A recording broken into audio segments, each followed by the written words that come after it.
Good morning, everyone. Welcome to Coffee with the Pastor. I'm Pastor John Woodin, and this is a ministry of Hollywood Faith Christian Center in beautiful Hollywood, Florida, on the Gold Coast of Florida. We're going to start this morning in Jeremiah chapter 1. I love this. I mean, Jeremiah is one of my favorite characters in the Bible. I mean, he's another guy that he says stuff and he gets punished for it. And, that's the way it is. And Jeremiah, though, in chapter 1, he basically goes to God and says, look, I'm a kid. I can't speak for you.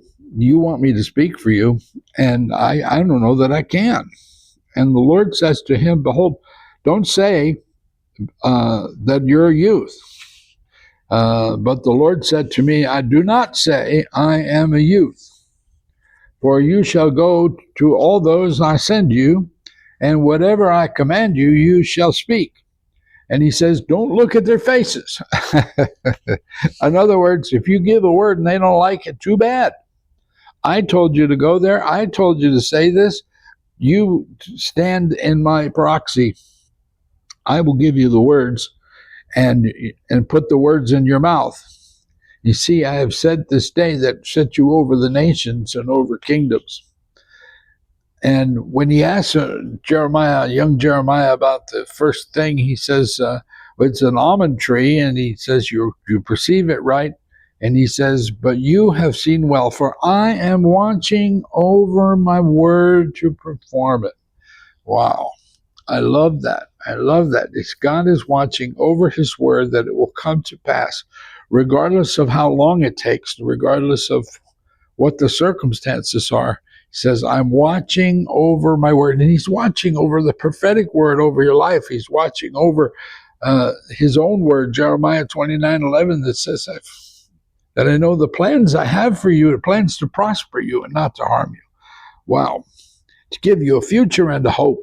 And he says, I'm watching over that prophetic word over your life. Isaiah said the same thing. I'm a man of unclean lips.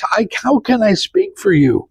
And God takes a coal from the altar fires and he puts it on Isaiah's lips and he says, there, you're cleansed. Wow. So the next time you feel like you want to be a prophet, just remember what these guys go through. Matthew chapter 11, walked with Jesus in humility. Take my yoke upon you and learn from me, for I am gentle and lowly in heart, and you will find rest for your souls. For my yoke is easy and my burden is light. Paul writes in Philippians chapter 2, let nothing be done through selfish ambition or conceit, but in lowliness of mind each must esteem others better than himself. Let each of you look out not only for his own interests, but for the interest of others. Colossians, Paul writes, therefore, as the elect of God, holy and beloved, put on tender mercies, kindness, humility, meekness, long-suffering, bearing with one another, forgiving one another. If anyone has a complaint against another, even as Christ forgave you, so you must also do. Wow.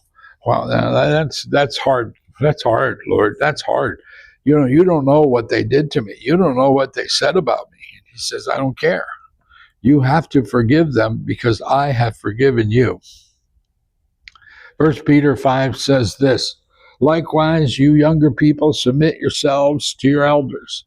Yes, all of you be submissive to one another and be clothed with humility, for God resists the proud, but gives grace to the humble. Therefore, humble yourselves under the mighty hand of God, that he may exalt you in due time, casting all your care upon him, for he cares for you. God bless you. See you again next time.